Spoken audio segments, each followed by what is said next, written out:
तो चलिए दोस्तों, हम लोगों ने देख लिया था कि कैस्टिग्लियानोस थ्योरम का जो बेसिक कंसेप्ट क्या होता है, उसका एप्लीकेशन कैसे हम लोग करते हैं, मतलब एप्लीकेशन का जो कंसेप्ट होता है हमने वहाँ तक देख लिया था। अब उस कंसेप्ट को हम अप्लाई करके एक बड़ा सा कन्वेंशनल क्वेश्चन करेंगे कि आपको जो उसका कंसेप्ट है, उसका जो एप्लीकेशन पार्ट है वो आपको समझ में आ जाए। ठीक है,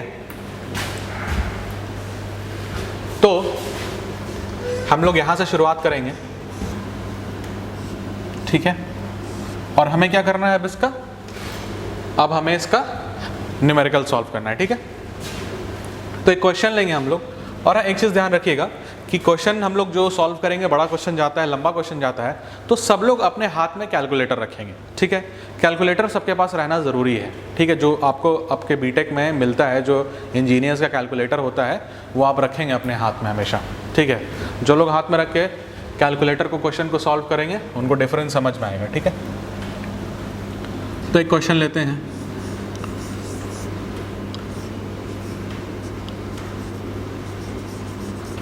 एनालाइज द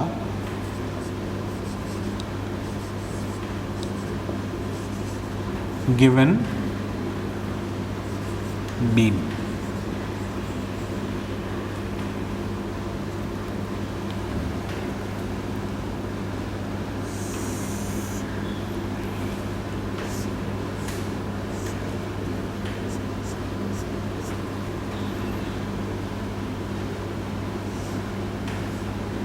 ये क्वेश्चन है हमारा।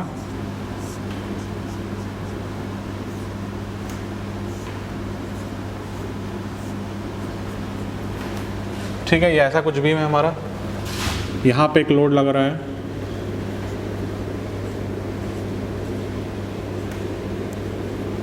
को 120 किलो न्यूटन का। ये पोजीशन ए है, ये बी है, ये सी है और ये डी है। सिमेट्रिकल लोडिंग, देयरफॉर ये 3 मीटर, ये 3 मीटर और ये 4 मीटर। ठीक है, सिमेट्रिकल लोडिंग क्यों बोला, क्योंकि ये इस पार्ट के बिल्कुल बीच में लगा है और इधर का भी डिस्टेंस 3 मीटर है और इधर का भी डिस्टेंस 3 मीटर। ठीक है, तो अब आप याद कीजिए कि कैस्टिग्लियानोस थ्योरम में जब हम लोग यूज़ करते हैं तो हमारा पर्पस क्या होता है कि स्ट्रेन एनर्जी को मिनिमम कर देंगे। अगर स्ट्रेन एनर्जी को हमें मिनिमम करना है तो हमें उसको रिडंडेंट के रिस्पेक्ट में उसका डेरिवेटिव को ज़ीरो करना होता है। To make strain energy minimum हम लोग ये करते हैं। पर्पस हमारा बेसिकली यही है। और जब हम ये कर लेंगे तो क्योंकि हम बीम को अलग अलग हिस्सों में, चाहे समेशन रहने दीजिए, इंटीग्रेशन करते हैं, अलग अलग हिस्सों में हम लोग बांट के करते हैं, तो अलग अलग हिस्सों का इंटीग्रेशन इस फॉर्म में हमें मिनिमम स्ट्रेन एनर्जी देता है और उसके मदद से हम लोग जो आपके रिक्वायर्ड अननोन्स हैं वो निकालते हैं। ठीक है,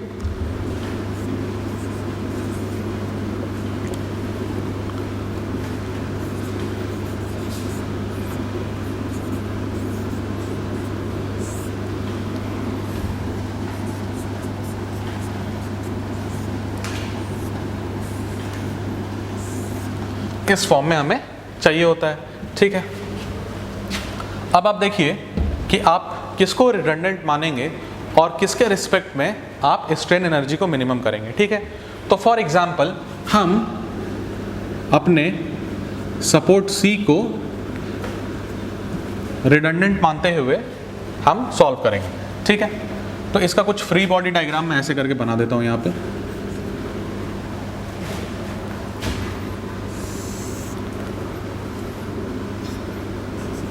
ये सब हम अज्यूम कर रहे हैं कि आर ए का डायरेक्शन कुछ ऐसा होगा, ऐसा हमने अज्यूम किया है। अगर आर ए का डायरेक्शन ऐसा नहीं आया तो आंसर आपका ऑटोमेटिकली नेगेटिव में आ जाएगा। ठीक है, तो ये हम अज्यूम करते हैं यहाँ पे कि ऐसा हमारा डायरेक्शन है और ये तो हमें पता है क्या है, 120 किलो न्यूटन। ये 3 मीटर का है, ये 3 मीटर का है, this is 4 meter. This is position A, this is B, this is C and this is D. All right, now what we are going to do, we will need a equilibrium equation. एक equilibrium equation लिखते हैं और उसमें क्या करते हैं कि moment जो बी के अबाउट है उसको ज़ीरो करते हैं। So we are doing moment about B as zero.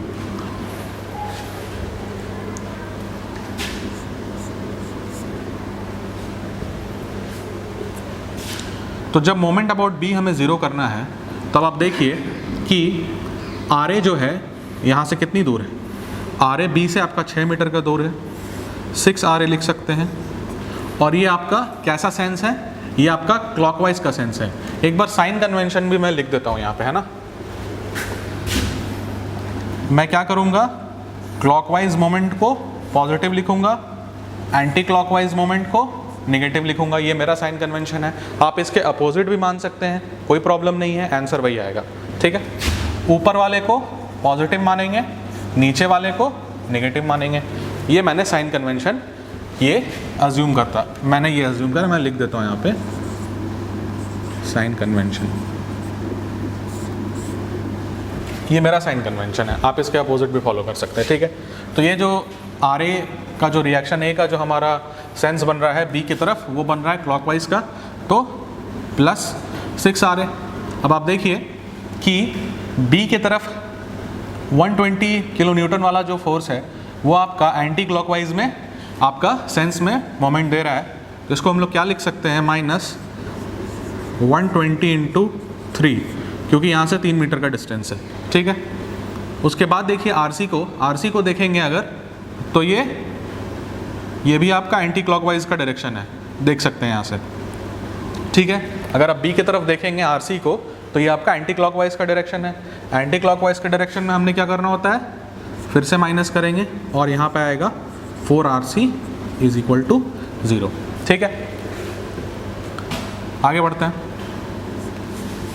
इसको हम लोग क्या लिख सकते हैं, 6RA = 360 + 4RC। कोई दिक्कत है यहाँ तक, ऐसा लिख सकते हैं। RA को क्या लिख सकते हैं फिर हम लोग,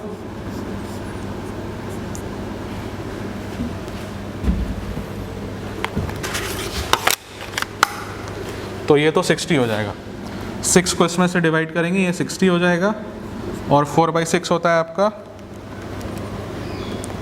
0.66, इसको 0.67 RC लिख देंगे। कोई दिक्कत,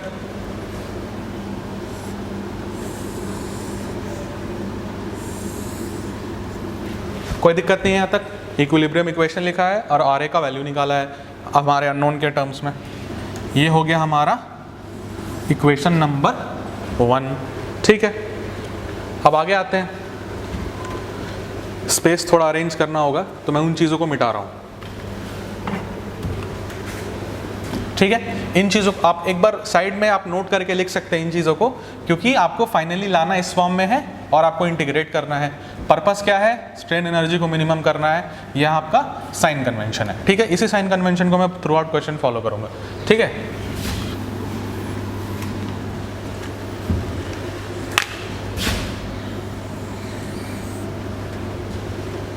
तो अब हमें बनाना होगा एक टेबल।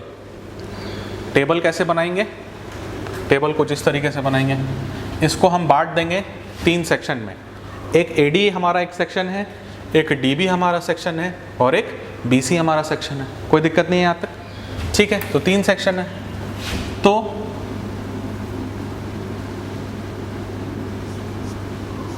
ये हो जाएगा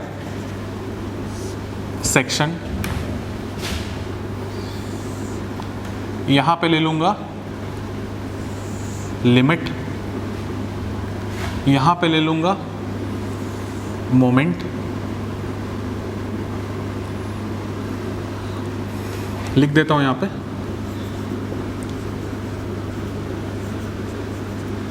ये लिमिट्स है, ये आपका मोमेंट है, ये आपका ∂M/∂R है। तो हमारा यहाँ RC है। ठीक है, जो हमारा R है यहाँ पे वो RC है। हम RC के रिस्पेक्ट में कर रहे हैं, तो ये हमारा ∂M/∂R जो है हमारा RC है। ठीक है,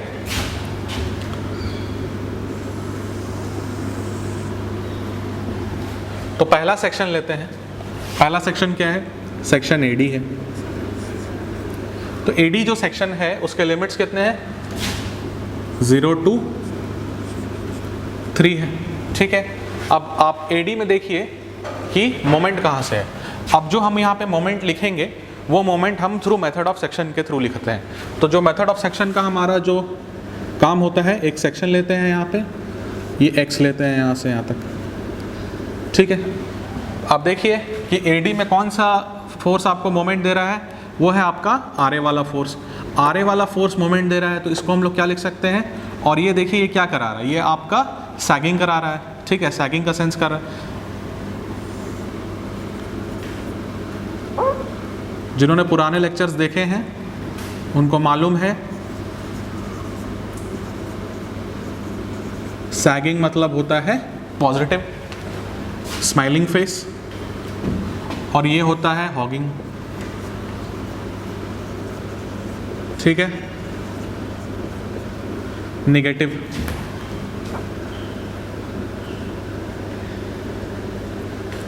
ये आपका सैड फेस, और ये आपका यूनिवर्सल साइन कन्वेंशन है मेथड ऑफ सेक्शन के लिए। इसमें आप अपने हिसाब से नहीं ले सकते हैं। आप जहां आप देखेंगे कि सैगिंग हो रहा है वहां पॉजिटिव लेंगे, जहां आप देखेंगे हॉगिंग हो रहा है वहां आप नेगेटिव लेंगे, ठीक है। तो हम देख रहे हैं कि आर कुछ इस तरीके का सेंस दे रहा है, ऐसे ऐसे मोमेंट दे रहा है, तो ये बीम को सैग कराएगा, तो ये हमारा पॉजिटिव मोमेंट देगा। और हमारा आर का वैल्यू यहाँ पे हमने निकाल रखा है, और डिस्टेंस को मल्टीप्लाई करेंगे मोमेंट निकालने के लिए, तो ये आर इंटू एक्स हो जाएगा। आर इंटू एक्स लिखते हैं अगर, तो हमने लिखना पड़ेगा यहाँ पे 60 प्लस 0.67 RC इंटू एक्स। कोई दिक्कत नहीं है यहाँ तक। अब इसका डेरिवेटिव लिखेंगे यहाँ पे हम RC के टर्म्स में, तो ये 60x तो मैं डायरेक्ट लिख देंगे यहाँ पे, अलग से निकाल के नहीं लिख रहा हूँ, डायरेक्ट लिखूंगा, मेरे को फॉलो कीजिएगा आप लोग बस, ठीक है। ये 60 इंटू एक्स तो आपका कांस्टेंट हो गया है, ठीक है, क्योंकि RC के टर्म्स में कर रहे हैं।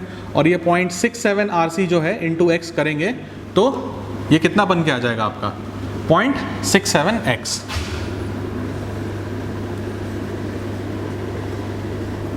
कोई दिक्कत? 0.67x कैसे आया? क्लियर है सबको? ठीक है। अब अगले सेक्शन में जाते हैं। अगला सेक्शन क्या है हमारा? डीबी है। डीबी है हमारा अगला सेक्शन। तो डीबी जो सेक्शन है उसका भी जो लिमिट है वो आपका 0 to 3 है, ठीक है। 0 to 3 हमने लिमिट तो ले लिया। अब आप एक चीज देखिएगा यहाँ पे,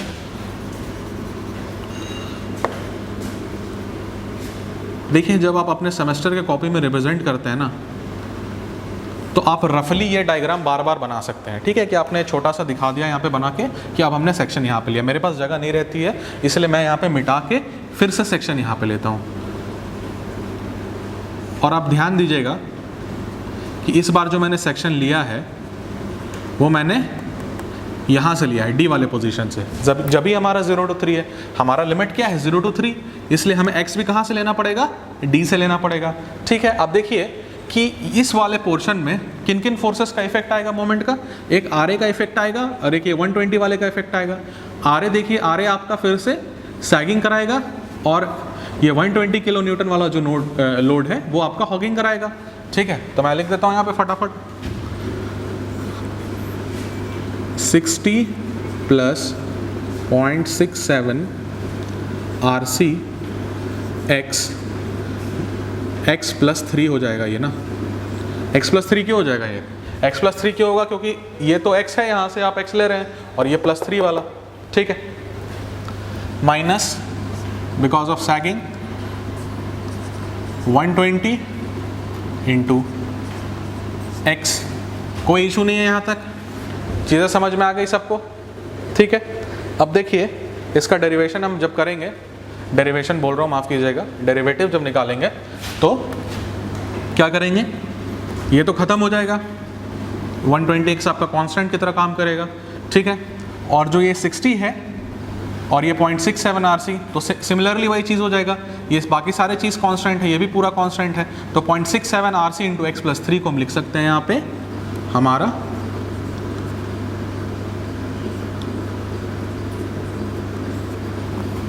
डेरिवेटिव, कोई दिक्कत नहीं है।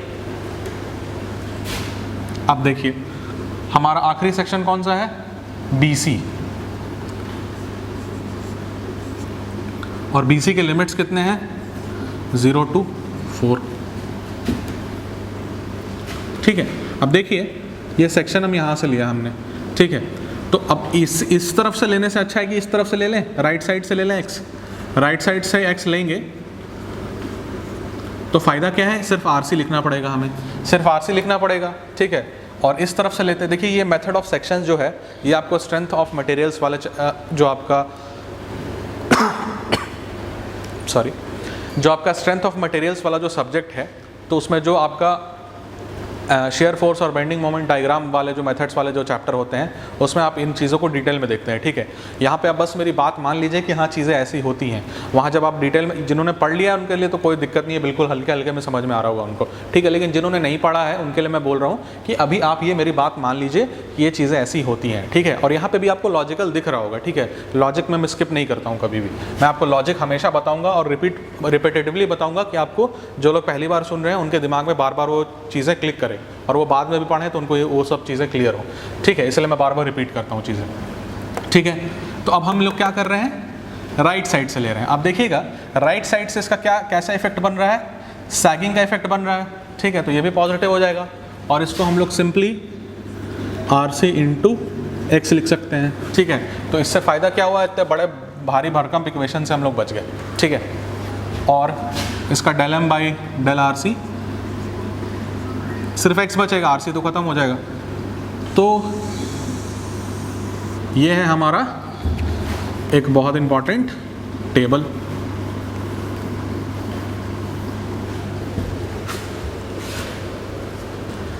ठीक है। इससे हम वहाँ तक पहुँच गए।